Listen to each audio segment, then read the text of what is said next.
অনেকদিন পর থেকে দেখছি।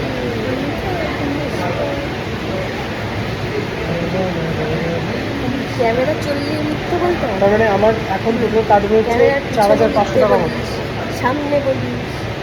তোর কথা সিরিয়াল তো 8 সবাই মাস লোকে পর দেখছে, 3 মাস কাটবে তো সবাই 90 জানে যে কথার যে ডিরেক্টর সে অভিজিৎ, জিৎ সাহা। জিৎ শাহ, সরি জিৎ, আমাদের জিৎদা। বলছে নাম, এই নামের তো বিয়ে হবে,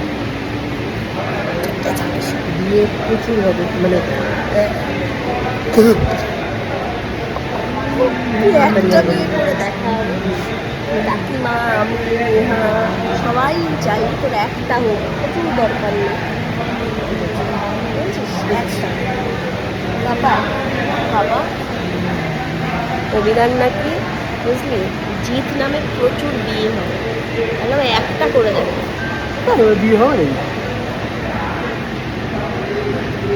ফুলসজ্জার বৌভাতের পরের দিকে এসে দেখা করবে। বৌভাতের দিন বা ফুলসজ্জার দিন যে জিনিসটা হয় সেই জিনিসটা আছে তো। আংটি দিতে হয়, আংটি বা সোনার কিছু একটা বউকে গিফট দিতে হয়। বিয়েতে দিতে হবে না, মানে ছেড়ে দিয়ে আসতে না কেন, এটা তোমার জন্য এনেছি। আমি তো বলে দেবো বৌদিকে যে এটা ঝাড়া গিফট। আমি ভালো ননদ হবো তো, কুটনি ননদ তো হবো না সারাদিন বৌদির পিছনে খোঁচা মেরে বেড়াবো। এসব আমার ননদরাও এরকম নয়, আমার তিনটে ননদ, তারাও এরকম নয়। তিনটে না, চারটে। নেহাকে ননদ ধরি না আমি, ছেড়ে দেবো। টুকু, আমার রিম আর ছোটুও ননদ। অ্যাকচুয়ালি আমার কেউই ননদ না, এরা আমার বোন। হ্যাঁ, তো আমার বোনেরা আমাকে খুব ভালোবাসে, আমাকে যত্নে রাখে। তো আমিও তো সেরকম সুন্দর বোন। আমি আর নেহা, টুকু, ছোটাই, ও তো তো সুন্দর বোন, তোর বউকে সুন্দরই লাগে, ভালোই লাগে, সেটা নিয়ে চিন্তা করিস না।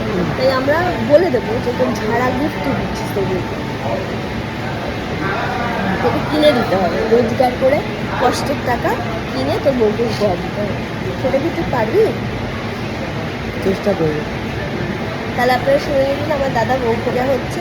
আপনারা যদি কেউ ইন্টারেস্টেড থাকেন বউ হওয়ার জন্য, ডিরেক্টর মানুষ, অনেক সম্পত্তি আছে, তো আপনারা চিন্তা করবেন না। যে আসবে তাকে আমরা, বৌদিকে আমরা খুব যত্নে লালন পালন করতে পারবো। এত সুন্দরভাবে কে বলবো বউয়ের জন্য। তাই জন্য আমাকে আজকে এখানে, আমরা আজকে ক্রোমাতে আছি, একটু কিনে দিই। তাই জন্য আমাকে বলেছে যে তুই যা চাইবি আজকে আমি তাই দেবো।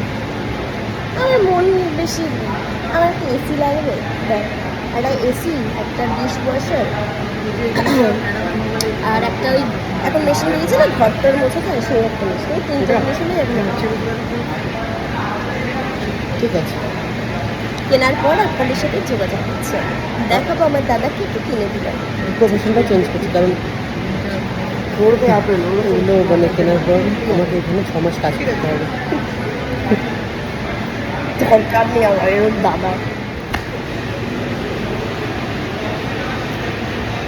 একটা জিনিস কিনতে গেলে, কাঁদছিস কেন? একটা জিনিস কিনতে গেলে এখন টাকা তো খরচা হচ্ছে, ঠিক আছে, কিন্তু সিঁদুর পড়ে আছে তাতেও মানে বিশ্বাস হচ্ছে না আমি ওর বউ। এখন ম্যারেজ সার্টিফিকেট দেখাতে হলো, ঠিক আছে। সিঁদুরদানের ছবি এরপর দেখাতে হবে, চারদিকে যা হচ্ছে সিঁদুরদানের কবিতাকে ছবি। নিয়ে এসছি আমি, যে কবিতা তো বিয়েতে ছিল। আমার তো বিয়ে হয়নি, কি দানের ছবি দেখাবো জানি। তোমায় বললাম যে ভাব জমায়নি।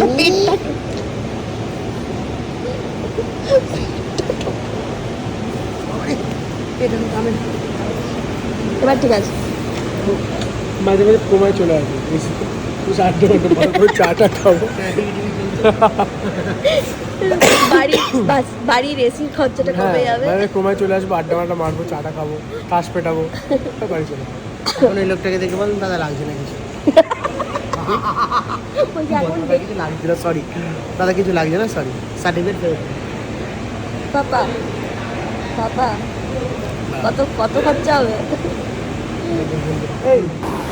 ক্রোমা থেকে কিছু জিনিসপত্র কিনে একটু চা খেতে ইচ্ছা করলো, তাই চলে এলাম একটা চায়ের দোকানে।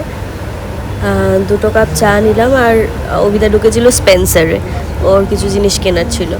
তো আমরা দুজনে চা খেতে খেতে বাড়ি যাব ঠিকই করলাম, সেই সময় শুরু হলো তুমুল বৃষ্টি। আমি আর স্বর্ণ গাড়িতেই এসেছিলাম, তো অভিদাকে নিয়ে আমি বলেছিলাম একটু অন্য একটা জায়গায় যাব, তাই বাইক নিয়েই বেরিয়েছিলাম অভিদার সাথে। ব্যাস, আমি আর অভিদা গেলাম ফেসে। তো উল্টো দিকে একটা KFC ছিল, তাই ভাবলাম ওখানে গিয়েই বসি, বৃষ্টিতে ভিজে লাভ নেই। তারপরে KFC থেকে একটুখানি খাওয়া দাওয়া করে তারপর বাড়িতে এসে একটা সুইট কর্ন স্যুপ বানালাম আমাদের জন্য, আর তার রিভিউ। মুখ পুরো আসলো হোটেলের